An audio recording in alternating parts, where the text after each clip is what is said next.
Typing. You can hear me?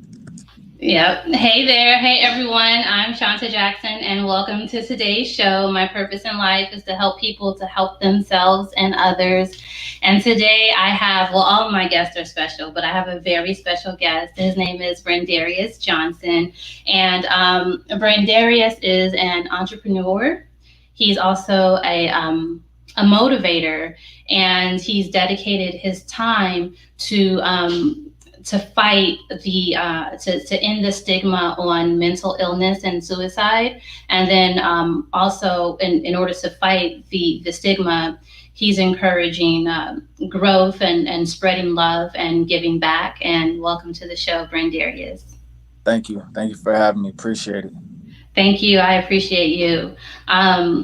For today's, I kind of made up some topics for us based off of just my values and where I'm coming from and my experiences and where I'm at in life. And then also I looked at where you are in your life and the messages that you give. And so I want to talk about, in our conversation naturally, we'll talk about striving for success and self-care. I saw one of your recent Facebook posts. You were talking about the importance of self-care. So I want to get your perspective on that. And then also just fighting depression in general, whether it's you experiencing it or someone else, what advice would you give to someone who's experiencing depression? And then also what advice, I guess, you and I that we would give to someone who's not experiencing depression, but their loved one or someone that they care for is. And then for those who are experiencing depression, and there's certain levels of it, just also just like, just how you keep yourself motivated, so self-motivation.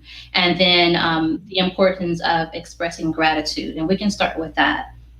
And I'm grateful for this opportunity and for this platform for me to be able to just kind of exercise my strengths and learn my new strengths and gifts, and then also to meet individuals like you and to be able to create, even though it's not, as of now, it's not a large platform, but to be able to provide a platform to where I'm able to collaborate and talk to individuals who have things to share that others need to hear. So I'm grateful for this opportunity and for you being here. Likewise. Appreciate it. Grateful for you as well. Thank you. Expressing gratitude and then even positive affirmations, like your I am statements. I am abundant. I am worthy. I am healthy. I am present. Those type of positive affirmations, some people refer to that as scientific prayer. Um, and I like to think that expressing gratitude is the same. And I know that, so like, what's your take on, like, what are the benefits of expressing gratitude? I think with just like any positive thoughts, it's just like combative thinking.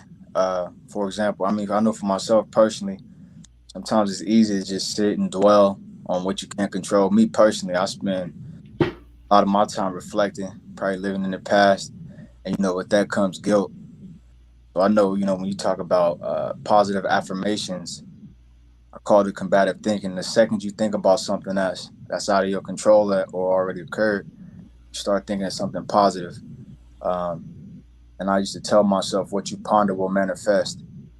So if you sit and think about the sad things or the things that make you feel some type of way, then that's what you'll manifest. But if you flip the perspective and think about, the hope in life, the good in life, the things you can accomplish, then I believe that creates the momentum for you to move forward. I believe it is like a form of prayer. And just like with prayer, it does take work, or else it's just like a wish or a hope. Yeah, I agree. Um, I know, I understand your message, and I want to talk about what it is that you're fighting against, and how you're fighting against stigma on mental illness and suicide, and how you're fighting depression. But just a little bit, tell me before we get into that, Tell me a little bit about yourself. I'm from Las Vegas. You're from Las Vegas. Tell me about your business, Day One Ambition, and just lay it out and just introduce yourself to my audience. Yeah. So my name Brandarius Johnson from Vegas. Growing up, I probably had the dream that 80% or 90% of black males have, which was to play a professional sport. Grew up, house full of women, my mom, grandma, and three sisters.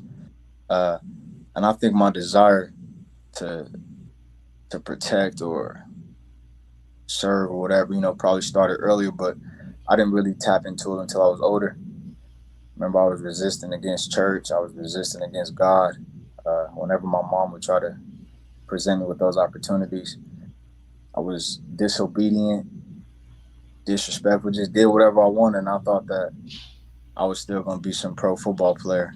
I didn't develop academically, and that was another downfall for myself. I guess I just put together a lifestyle where I did just enough to get by, and it caught up to me. When I left high school, I had to go to JUCO route, community college out in California. And that's when I became a student. But at that same time is also when I realized that I had been uh, fairly disrespectful growing up, and that's where a lot of my own guilt came from. Uh, dealing with the relationship I had with my pops, uh, me feeling like he wasn't there like I thought he should be, but also had to accept that maybe that's what he knew as being a dad. So trying to let go of all the guilt and everything that I held on to, it really helped me step into my own personal purpose. Because when I went to college, I still thought that NFL was going to happen for me, and I got a couple of injuries, and then I remember my mom told me once, maybe football isn't your vehicle if you put on this earth to do something different. And I couldn't appreciate that message at 18 or 19, but I see now because it's been 5 years since I put on a helmet, and I feel better than I have ever felt before. Um, like currently right now in this moment. But between now and where I was, is a lot of ups and downs. A lot of those same days where I had to use those affirmations we just talked about, because it's not easy, and that's the overall message for myself and to everybody else. When you look at ambition, the definition of it is to have the desire to have the control or say so in your life. At the end of the day, that's all I ever wanted, and not only for myself but for my friends and my family as well. Within reasonable measures, if I can help out, I will. Uh, but that's kind of how I looked at it. And then what really inspired me too, to not even say be a business owner, because as I reflect on my life, I've always been on the grind. Whether it was pulling weeds, laying rocks, selling tennis shoes, I always had it in me.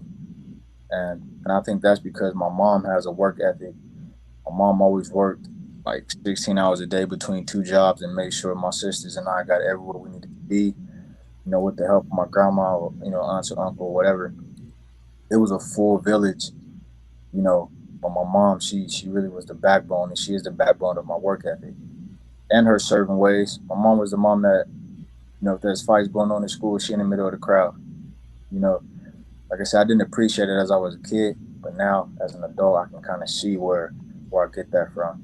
So, when we talk about gratitude, that's one of the things that I feel is gratitude. Even though my mom knows my mouth has always been like that, and I think that's also a little bit of guilt, because I thought, again, 24, 25 years old, I'm going to the NFL, I can change everybody's life.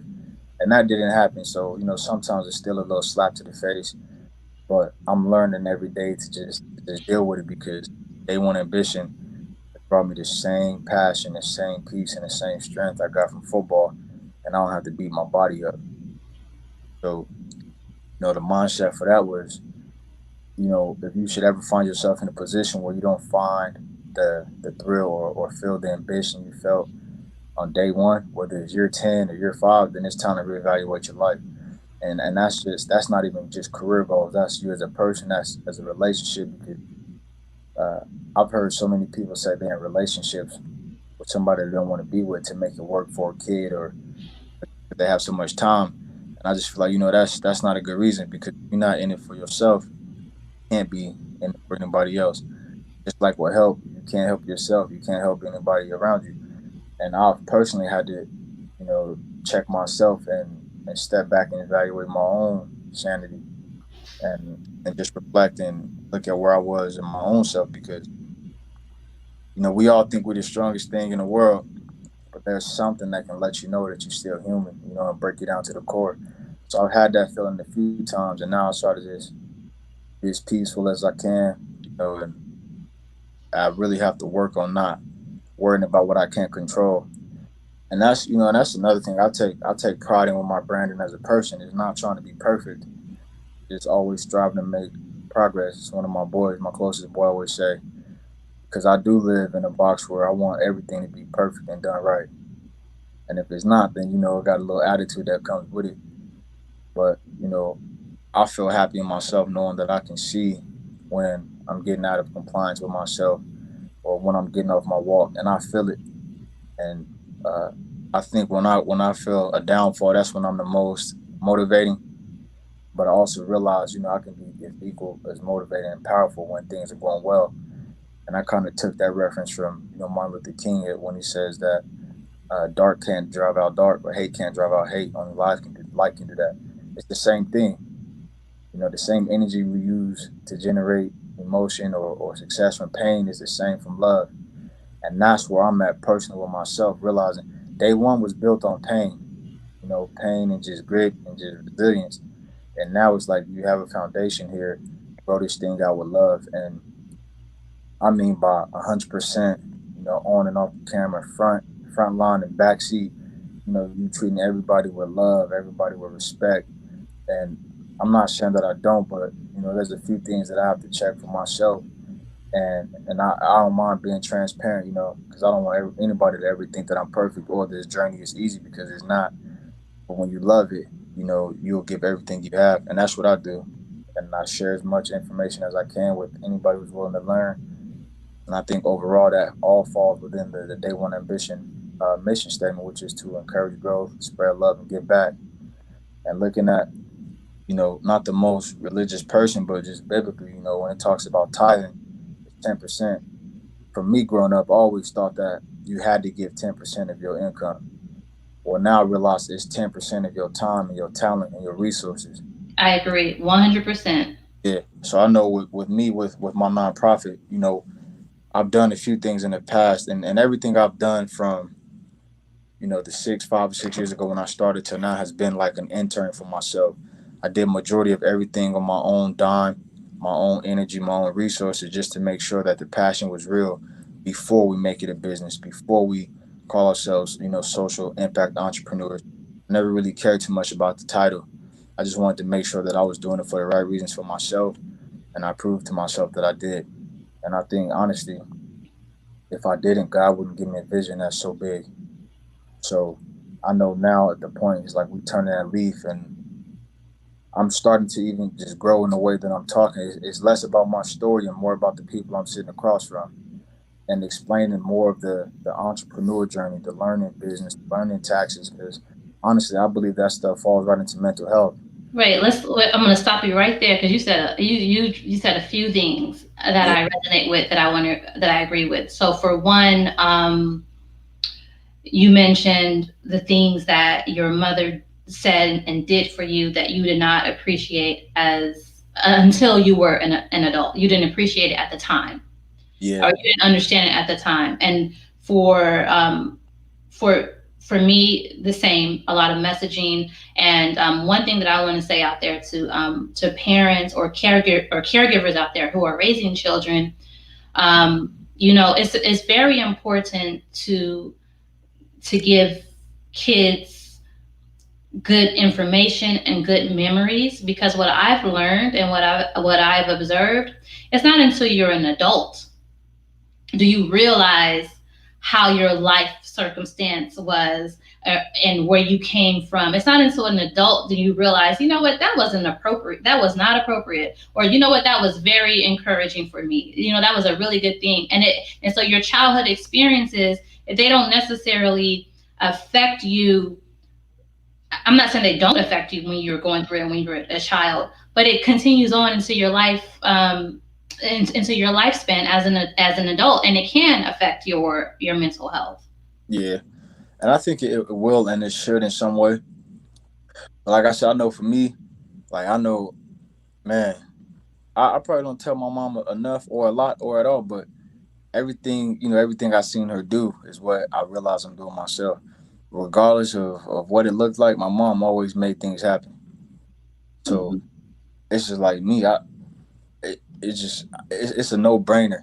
For a while, people would always tell me, "Brand, you don't chill. You need to sit down. You need to relax. You need to have fun."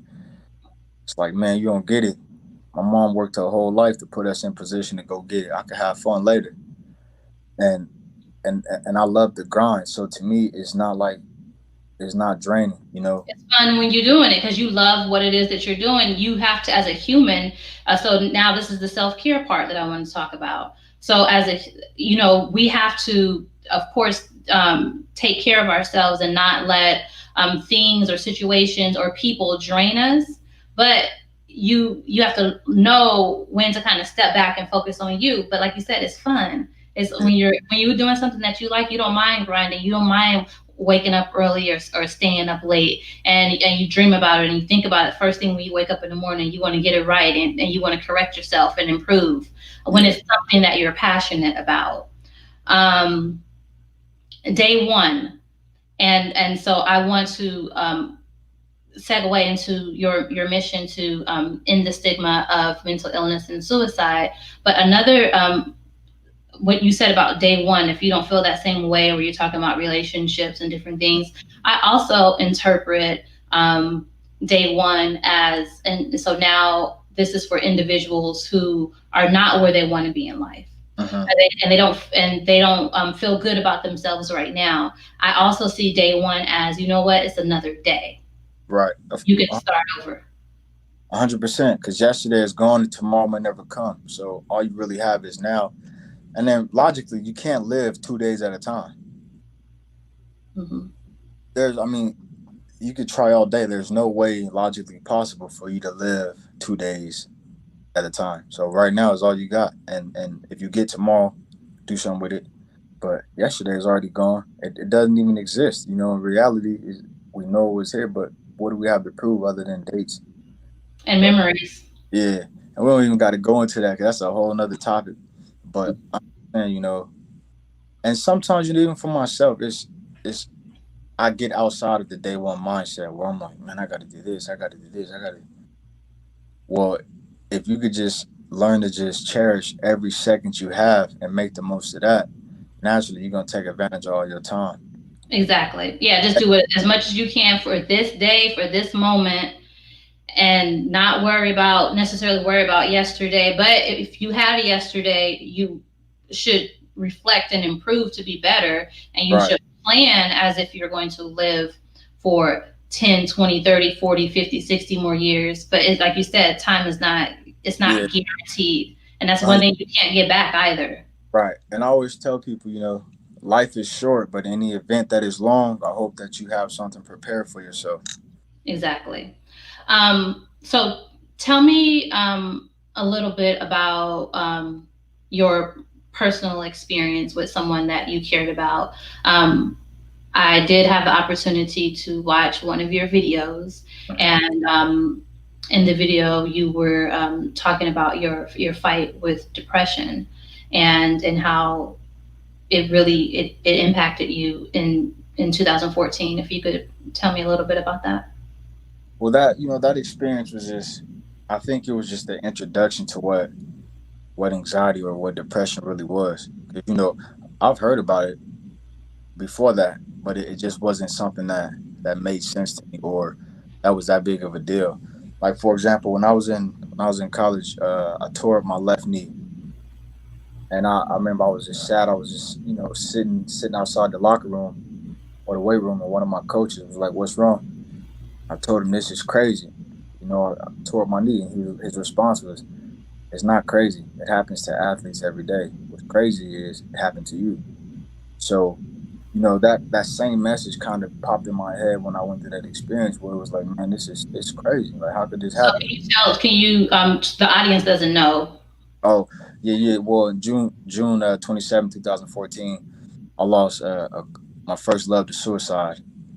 So, that day it became a reality what mental health actually was, and how important it was and how powerful it was. So, um, that's kind of the day I decided, that I would, become an advocate and speak up as much as I can, as long as I can, however I can. And it took me probably about a good 5 years to really step into these shoes and just put everything on the front line, because some people, they still living in that bubble where mental health is just something to just get over. And for some people you can, some people you can't. Just like, people battling with addiction. Some people can quit cold turkey, some people can't. And I feel like mental health is the same way. I feel like people are conditioned to be strong. Uh, Therefore, it's easy to just look past when something is not right, including myself. Sometimes I go until I blow a fuse, and then you look back like, man, you should have sat down a long time ago. I've allowed myself to get out of characters, a few times, and it bothers me. How you doing? And I know, just like anybody else, I'm human, and kind of like we say, when we look at our parents growing up, I see now all the stuff that my mom did. When I get in a hard spot, I'd be like, dang, my mom went through this for 4 kids, 2 jobs. So it's like, get off your high horse, sit down, be human. And honestly, man, I've had a lot of come to Jesus talks, and for me to even do that, it was huge because, like I said, I was so resistant to God till I was probably about, I think, from 19 to 22 is when I rebelled the most, because I just couldn't understand how, they say somebody's up there, but bad things still happen. But when I got my own spiritual understanding, I realized that even with God and all the inspiration in the world, life still has to happen. Somebody has to die. Somebody will die every day, every second. And when it's your turn, you got to accept that. You know, I don't know how these thoughts transpired in my mind, but I just started putting things together like a puzzle. And some of it made me a little bit more anxious. Some of it made me a little bit more irritable, especially when you look at the clock of life. And I started realizing that as I was getting older, the people I love getting older, and those are the people that I want to have everything. So it's like my clock is ticking, and I'm out, running around doing any and everything I can to make something happen.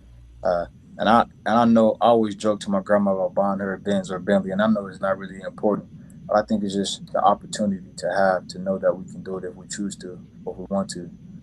That's what it's all about me. But just realizing that clock is still ticking, it's a scary feeling for me. It's like guilt, like resentment in a way. Like, Brand, you jacked up, you screwed up, you dropped the ball. Because there's been a few opportunities in my life where I could have done some things, and I dropped the ball. But then again, I look at God like, for the plans I have for you are to prosper you, not to harm you. So just trying to stand on those principles when I'm beating myself up. Sometimes, I do probably push the people away from me that's closest, the ones that care. I'm irritated or, whatever it may be, but that's just showing me furthermore that I'm a person, and, that I have things to work on. And, Yeah, you just said something that made me think about the reason why I wrote my book.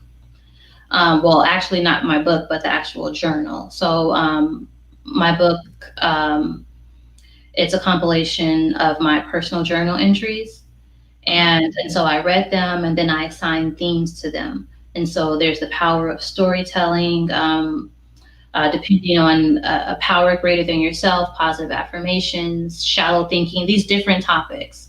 But the and I wrote the journal entries, and that particular journal was supposed to be for my son. So as you were speaking, you were talking about time and like living life, and I was thinking about legacy.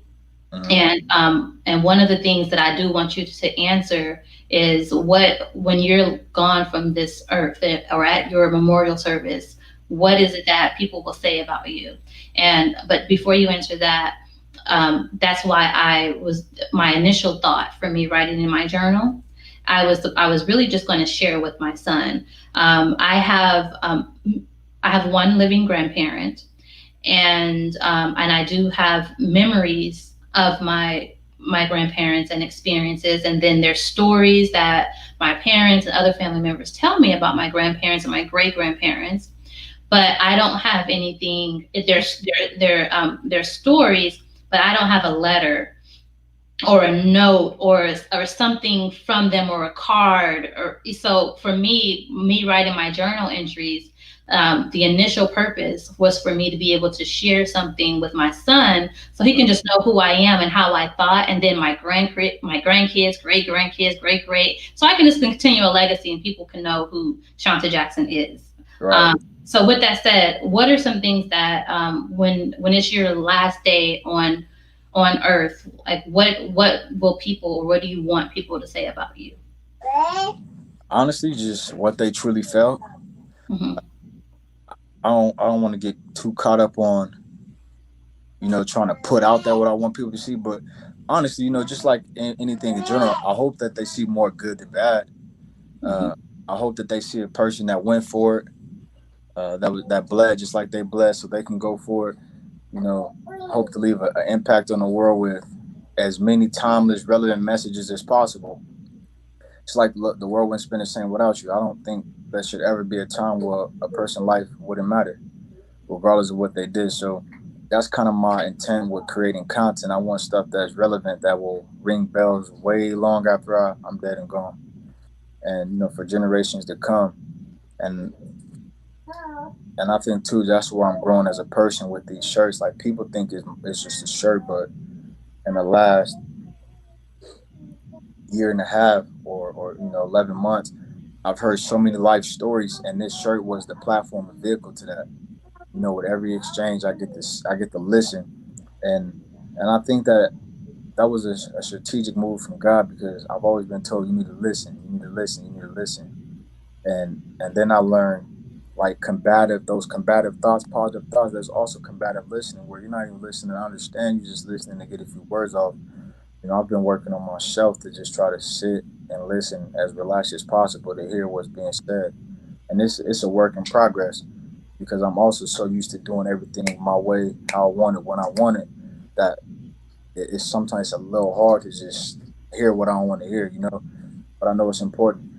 Those are things that I want to be remembered. The changes that nobody can probably see, they feel, those, that's what I want to ring the most about me. You can see the growth in a person from where they were and where they started. And hopefully then that will leave the platform with the book and wherever else that I accomplish, where people can see that journey and then take my name out and put their name, and go through that transformation for themselves.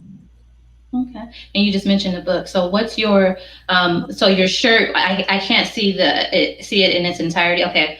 The world wouldn't spin the same without you. And so this is your, what made you um, print this, and what has it grown into, as far as your branding, and yeah, what has it grown into? And then I'll ask you about your vision for yourself. So there's a few things that uh inspired this shirt. Obviously, the suicide experience, not being able to tell her, that the world wouldn't have spun the same without it. But also, I was working in mobile crisis here in Vegas, which is a team of clinicians that deal with kids suffering from mental illnesses, short term treatment. But I was working there for about a year as an AA, and I was reading, so many notes, so many suicide notes from kids as young as 8 to 12 years old. But it wasn't just like behaviors what you could call attention seeking. They were descriptive letters down to the date and time and why they felt the way they felt. So I remember one day I was like, man, there has to be a way where, again, as far as timeless content and just the measurable potential, I guess, I wanted to do something or have something that meant a lot to everybody in the world. And I just laid down that night, used my cell phone app to create the image. This was the first graphic I ever created for myself, and I kind of just sat on it for a little while. And then last year, around, I think, September 11th, it was either September 11th or October 19th, which September 11th was the birthday of my friend who passed, and then October 19th was the day we met back in 2011. So that morning, whichever day it was, I ran 5 miles, and then I had printed up these shirts. I had my own, equipment, and I made them. And that day, I just went and got some breakfast sandwiches from McDonald's. After my run, I went and passed them out with the hoodies, and then just shared a picture. And from there, I think the message spoke to itself. I mean, spoke for itself to so many people. and it kind of spiraled a reaction. But at that point, I didn't ride the momentum like I should. I did what I wanted to do, which is pass out as many hoodies as I won last year, and I think we did 100 or more. Um, and then I kind of just fell off with it. I did a couple more school speeches. I did one at CSN where I was like, I'm gonna make this its own program. And like I said, alongside of just the suicide and awareness, the mental health, it was more so too about just acknowledging one's purpose. So again, and it's culturally responsive. You can put any country, state, whatever logo right here, and the message still carry. You can put anybody's name on it, and it still carries. The world wouldn't spin the same without you, mom, dad, sister, brother, cousin. The world wouldn't spin the same without tacos to somebody. So I feel like it could be serious and sentiment, or it could be as fun and as playful as we want. For all the sports fans out there, we could put every logo, team mascot in here. There's just so many different things that I plan to do with it and tie in mental health, self care, and entrepreneurship and philanthropy because with just this one T-shirt, every time one of them is bought, I can give away some food or give away some shirts.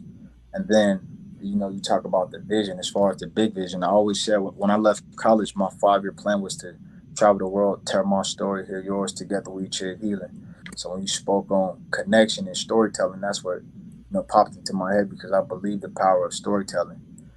We wouldn't know nothing about God if we didn't have people to tell those stories. So that's kind of how I'm looking at what I'm doing. And that goes back to the legacy. Like if I do everything that I'm supposed to do, people gonna tell the story for me.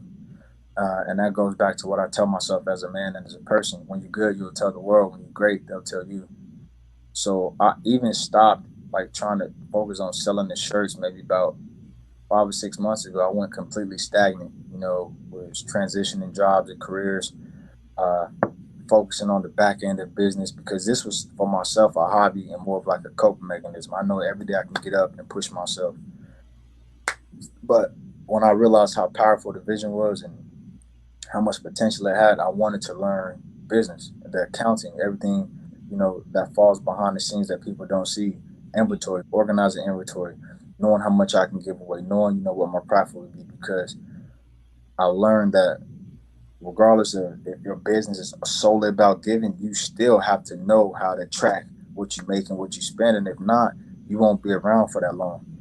So familiarize myself with longevity and know that I wanted to be here for the long run and not just appear to pop up on social media like, yo, this dude got it going on. Because there's a lot of that and you can get lost in that. But that's not my intention. So I feel like I took the necessary steps. I got a great, you know, big brother mentor figure, Johnny Williams, and like 2 years ago he told me, stop talking about the University of Ambition, which was what my brand was called, and he says to start showing it.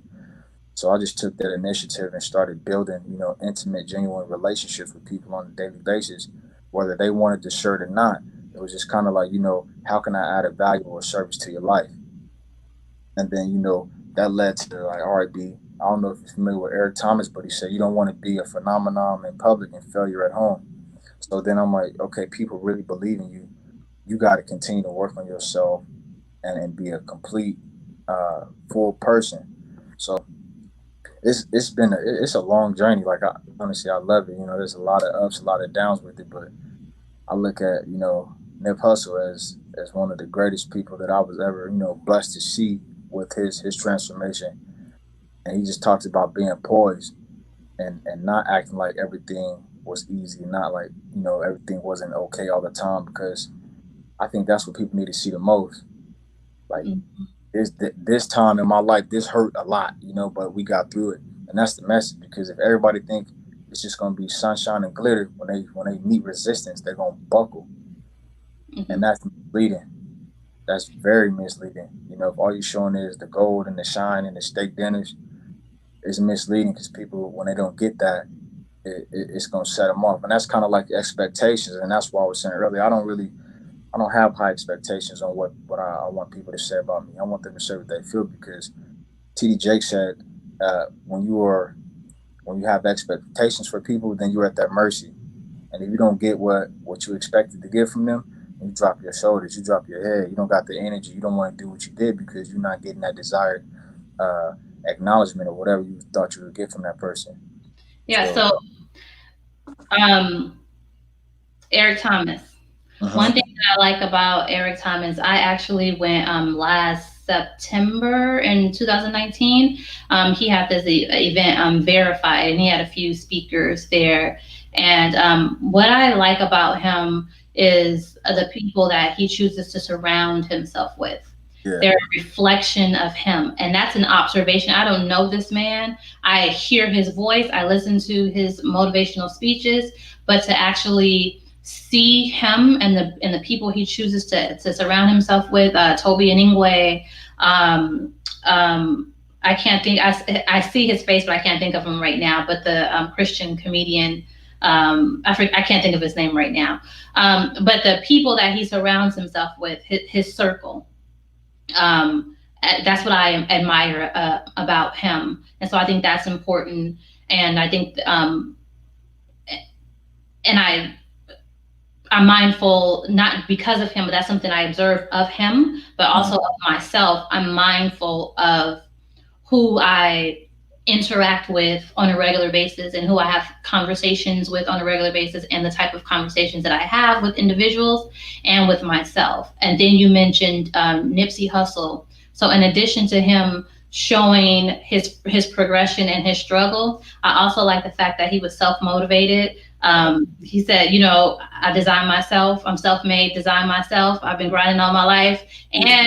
And the fact that he was, I could have been, I'm from West Side 60. I could have been killed.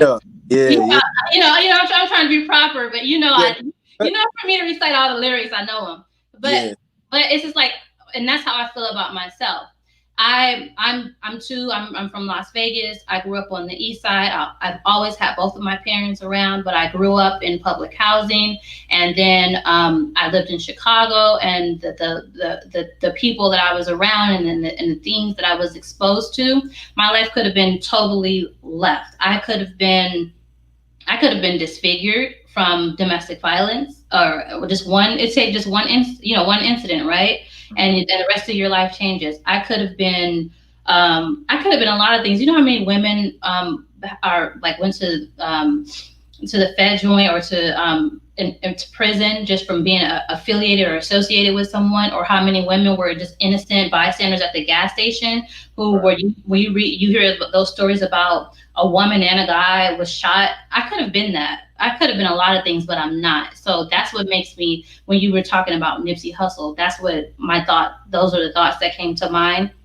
And then when you were speaking about TD Jakes, one of the messages that TD Jakes has, that really resonates with me is about your mind. And so think about it: if you were like the one thing, if an enemy is fighting you, right? Whether this enemy is an evil energy, a evil source, or a human being, if when someone is fighting you, the first thing that they attack on you is what? It's your mind, right? And so our mind is very powerful, and is very important for us to make sure that we don't. You already have all these other outside forces in the world, Mm-hmm. right? So, what advice would you give to someone where they might be in a situation to where their mind is attacking them and they don't know how to control it? As easy as it may sound, or as simple, just slow down. That just slow down. Because I know if you look at, and I'm not no professional clinical expert or anything, but just reflecting my own life and what works for me. Some days I would wake up already stressing, already on 10. I just open my eyes, and what I started doing was just running long distance. Like sometimes I would just wake up, put my shoes on, and leave. And in life, people will assume anytime they see somebody running or moving from something, they think that you're trying to get away from something. Well, my perspective was that I'm running through everything. And I made it a priority to not stop running until my mindset was clear and I was relaxed, because then I can make a better decision for myself. And just like, most of the arguments you will have on a daily basis, when you sit and think about it, it's really over nothing. Like there's no structural infrastructure damage to your house, to your loved ones. Like you got upset. and it escalated. And even myself, sometimes when I respond to people, like I said, I feel like once I'm at that point when my granddad always said you want to be able to listen to anybody. Once I get to that point, I truly believe the door's gonna open up wider than I could ever imagine because everything else is there. And you know, I just think that for myself, I speak a lot about myself and my own journey because that's where everything came from. And I don't want to just get on here and just throw out things that I think might work for somebody. It started with me slowing down. Okay, before you think, before you do. That's all slowing down is. Before you do that, think about what's going to happen. And then once you get from that point, is think about all the different ways that you could do this. And then we can stop there right there and think about just entrepreneurship. I think it was Robert Kiyosaki and Think and Grow Rich, or I forget the name of the book, but he talked about Rich Dad Poor Dad. Rich Dad Poor Dad. Yeah, yeah, yeah. He talked about investments. Where if the Lamborghini was the goal, 80% of the people gonna be like, I can't afford that, and that's the end of it. Opposed to saying, how can I afford that? If you slow down, and that's the way I look at my life. Like, okay, if this is the house you want, this is the lifestyle you want, how can you put yourself in position to afford that? And I believe that is the same concept of mental health. Unless there's a chemical imbalance, whatever feelings you want to feel, whatever experiences you want to have, that's what you have to work at. If you want to be a happy person, then you work at happiness. If you want to be peaceful, you work at peace. You can't say you want to be peaceful and then you go out and start issues with everybody around you, or let everybody come to you with issues. Because That's it. You got to be careful of what you bring in. yeah, At some point, you have to create boundaries, and it's not that you can love people from a distance, and you can. And so I'm really big on refusal skills. So mhm, it's either no, but some people don't feel comfortable saying no. So there's a no, not right now. No, I don't have it to give, or no. Or you don't really have to explain yourself to people. right, However, to maintain the relationship because you care for the person, you mhm. kind of just want to say something. But yeah, you definitely have to create boundaries. Yeah. Do you journal at all? And I write a lot. I probably got enough content for about 20 books. Okay, good. I'm just taking my time with it. Another thing like Nip, just I'm doing it at my pace because I feel like in today's world, that was the thing to do for everybody. I'm a public speaker, I'm an entrepreneur, I'm a published author, which is great. Wherever they are in their journey, kudos to them. But I just didn't want to get caught up in that wave of just doing it because it was the thing to do. I have a few pieces that probably are ready to publish now, but there's a couple different ways I want to go about it. I want to do it more along the lines of like a self reflection, but social journey. Like, I can share my story on 50 pages and then leave enough space for you to jot down what you felt for 50 days. It's kind of like a guided journal. And, it could be simple, even if it's just identifying one positive word about your life every day. That's a practice that many people aren't doing, including myself. When I fall out of character, and I realized, when I was playing football, we trained just about 5 days a week, you know, year round almost. So how come I'm not practicing that same principle or platform with my own mental health and self care? We go to church one day out the week and deal with nonsense 6 other days, and that's even if you're going every week. I haven't been to church in a while, but I found other ways to connect and get my inspiration, through the Les Brown videos, the TD Jakes. There's one now that's my favorite by Denzel Washington, and it's called "Put God First." And it's the simplest video. It doesn't matter what's going on. I can watch that video and get back on track because he makes it so simple. Put God first in everything that you do. And he says, I didn't always stick with him, but he stuck with me. And Yeah. that's exactly what I said. Like, whenever you think you good, you good. I don't need nothing. And then boom, you crash and you down. Like, so I think, for myself, thankful for that video because man, it really, really brought me back down. And I'm not gonna lie, some days still where you just can't shake the darkness. This one it becomes important, and I think people think depression is just, oh, I want to die, like I don't want to live. It's not. Depression is, you could have everything that you've ever aspired and still not feel whole or complete, and that's when it becomes dangerous. Different forms too. Like some people can, not everyone who's depressed wants to hurt themselves. Some people just want to sleep. They don't want. They want to eat, Yeah. or it's other. It shows in various types of ways. Hmm. Yeah. We're at almost out of time. However, I do encourage you to publish your books, and I know you have your plan for how you want to utilize it, and you want to provide value. But I was smiling when you were talking about the guided journal Yeah. because my book. I don't know if you had the opportunity to kind of like skim through if you've been following it, but that's exactly what it is. It's a guided journal. Want to get one? Yeah. So ShawntaJackson.com. But basically what I do is exactly what you said. I'm sharing my personal journal entries for what I was thinking at that moment. Mm-hmm. Sometimes, sometimes it was about relationships and love. Sometimes it was about validation, self-validation, or my life vision for myself, or my relationship with time and money, whatever it was. But the same format that you speak about, and that's unique. So I encourage you to do that. And then I don't know if there's anything necessarily like that out on the market from a Black male and from a younger Black male perspective. Just like when I was out looking for, in the process of writing my book, I was looking at other guided journals. And I think what makes mine unique is that you actually have a person that's sharing their personal journal entries, but then also introducing the topic. And so it's like two hats. There's Shawnta Jackson, the individual, sharing her thoughts and sharing her vulnerability. But then there's Shawnta Jackson, the mentor, the advisor. And I'm sharing my perspective on the topic. And then I'm prompting you, and I actually have blank pages.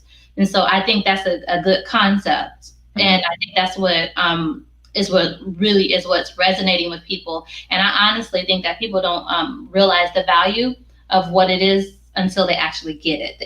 No matter how many interviews, no matter how many testimonials, not until you actually see it, it's kind of like, oh, okay. Yeah. I'm glad you said that, because that's exactly my mindset. Like, you've read all the and I'll have these thoughts, and my intentions are extremely pure and motivating when it, but I don't say it often because I feel like people take things like this the wrong way. But I always think to myself, like, okay, you've read the books, you've heard the audio tapes, you've watched all the videos. When you gonna test it? When you gonna shoot your shot? I think that's probably been the best piece of advice I took for myself. Is like, I'm going for it. And the reason why is because I feel like growing up, I played on a lot of football teams where I just did the team player thing, not the Brandarius Johnson player thing. I didn't look out for my own best interests. Where now in life, I'm like, I let, plenty of calls to be a great brother, a great son, great boyfriend, great student get away from me. I won't miss this call to be a great motivator, be a great business owner. It's just not gonna happen. And I gave 15 years of my life to play football. Why wouldn't I give this brand, this business, this journey, 15? So that's just, I don't know how to explain it. It seems so simple, but then I also know it's a sacrifice. And it's like Rod Wave, who's a rapper, he said in one of his songs that you don't understand until your life is your career and you don't have time for the people you love the most. Like, there's certain days where I'm really just, I'm out sliding, I'm doing my thing from sun up to sundown. I think about my family all day. Like, they right down the street. I should have stopped by for 5 minutes. And that's where I'm getting at. I drop in for 2 or 3 minutes. All right, see y'all good? I'm about to go get back to what I was doing. But that's part of being in that balance. That's part of maintaining a healthy relationship. That's part of being a business owner. And like, it's funny, and we see examples of people who have great businesses, but they're just not the best of people. And it doesn't mean that they suck. It's just, for whatever reason, they found their niche and it works for them. You learn so much about business and people when you get in a position like you said. I see what it feels like to have 80 text messages. People want to talk all day. People want consultations. When you don't got no team, you wearing every hat. So I see now how draining it is. And I think too, people assume when you say you busy is you running around, you doing something. Like, nah, I could be sitting in this chair right now and be 100% occupied with keeping my thoughts in line. Mm-hmm. But Yeah. we as people don't understand or respect that because we probably never felt that. Just like when we get told no, it's, oh, you ain't really here for me. That's not the case. What if I just don't have it? Right. For me, when someone tells me no, it's no, not right now. And the conversation that we're having, so shout out to Langston White. Um, we did part one of his podcast interview before you and I met, and then after this, we're going to do part two, and we were talking about entrepreneurship Uh-huh. and so what you were just saying about scaling and there's so many things that you can't do, Yeah. you can't do alone. I like to have you come back and we can talk about that, and we can talk about just entrepreneurship in general, or maybe even have another entrepreneur on and we can just kind of share advice or and our experiences, and just kind of do it live where people can learn, we can learn from each other, and then people can learn from us at the same time. Likewise, whenever you're ready. That's Okay. what I say too. You know, as far as you asked briefly, I'll tell you my big vision is to create job opportunities for people. Special needs on up to the Harvard graduates. I want my stuff to be approachable and appreciative by everybody. And I always tell myself when passion is displayed correctly, it's understood anywhere and everywhere you go. And I feel like everybody should be embraced with open arms, and there should be an opportunity for everybody who has the right intentions, and that just comes from being authentic, being genuine, transparent, and doing the uncomfortable work. So I'm actually challenging myself now to put my shirts in the truck and pull up in the parking lot, just set up a little table and just, hey, talk to people. Whatever is gonna happen is gonna happen naturally. So I'm putting myself out there. I'm getting on my way. I don't have a store right now. One day I will. And I feel like when I actively say, you know what, I want a store, that's when it's gonna happen. Right now, I'm falling in love with the process and getting back in love with the hustle of running through, the streets. Because as you can probably relate, you've always been told that you run in the streets, you're gonna end up dead or in jail. So I've taken those two concepts and flipped them around. I'm moving weight still. Those shirts weigh 5 to 10 pounds, and you got a couple hundred shirts. It gets heavy. Every package I send out, I'm looking at it like I'm still moving weight. It's just it's a different type of weight. It's not gonna get me locked up. It's not gonna get me put in jail. Like Nip said, we doing it legitimately. I pay my taxes. I learned that. The first chance you get to go legit, we did that. Now we have a product that not only I can tell my story and make a living off of, others can do the same thing. And that's where I'm growing to, bringing on brand ambassadors and, giving them a wage from the shirt that makes it worth their time. Even now, people ask me for money. It's like, I can't give you no money, but I can give you these shirts. You can go sell that. And Right. even brand consulting, knowing that there's so many people that want to start their own brand, but don't necessarily have the money. Okay, well, you sell these day one ambition shirts and products until you make enough money for I can produce your merchandise for my company, opposed to me giving out all this merch or giving out all this information that nobody ever used. So another thing I learned from um, Johnny Williams, he always say, "Be as long as you got something to give, there's somebody that could take." So the last thing you want to do is deplete yourself of all your resources or your energy. I can give away those shirts; it's not gonna hurt me, you know. But if I spend all my life and all my time talking to people who just take the information and never do anything with it, I'll drain myself out because I can put that energy towards what I'm doing. And that's where it goes back into creating a legacy. Like I said, you can take them to the water can, make you drink. And, just like this stuff, it's packaged up. People come get it. It's nice. It's all like I've done everything. All you got to do is get your hustle on. And not like hustle like I'm trying to make this money. It's your hustle. Like, what's your grind? And I think, not to get off subject, just like with pastors or anything, people think that just because you're doing a feel good cause or feel good movement, it's supposed to be free.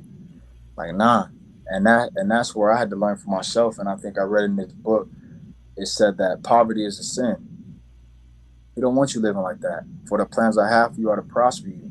I stopped letting people tell me what I should be doing for free or what I shouldn't be charging, because the first thing a person want to attack and manipulation is your worth. And once you know your worth, you can decide how you discount it. If you bring and that goes to Nip Hustle, where he says self-educated suit negotiations. He put himself in the positions to sit at the table with whatever loan shark or brand shark or record label and negotiate. No, this is what we want to do. We would love to work with you, but it has to be on these terms. And that's why I think it was important for myself to get all of my business licenses, to get my non-profit in compliance before we even push it to the public, is because when I come to the table, it's a legitimate partnership. You can't say, well, you need us for this. Nah, we don't. We want to work with you, and that's the difference. And that goes back to life.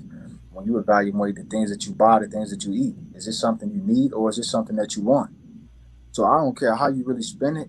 To me, it all falls under discipline and consistency and how much you're willing to work to get the things that you want. But most people don't even know what they want. So Right. I'll So that's for key. one, and I ask people, what do you want to do with yourself? Well, I don't know. Well, most people don't know. So I'll ask them, well, what do you not want to do with your life? What are some of the things you don't want? You don't want to struggle financially. You know that you don't want to be dependent on nobody else. Just those two things alone should be enough to drive you to the top of the highest mountain. And I can't force it on anybody. I just encourage it, and hopefully, through my daily routine in my life. And my mom said I wear my heart on my sleeve. That Raw Wave song, and it's true. You can tell when something ain't right with me. You can see it on my face, you can see it on my energy, and you can feel it. I'm still gonna do what I have to do though, and that's what I want to push out to the world, regardless. What's going on.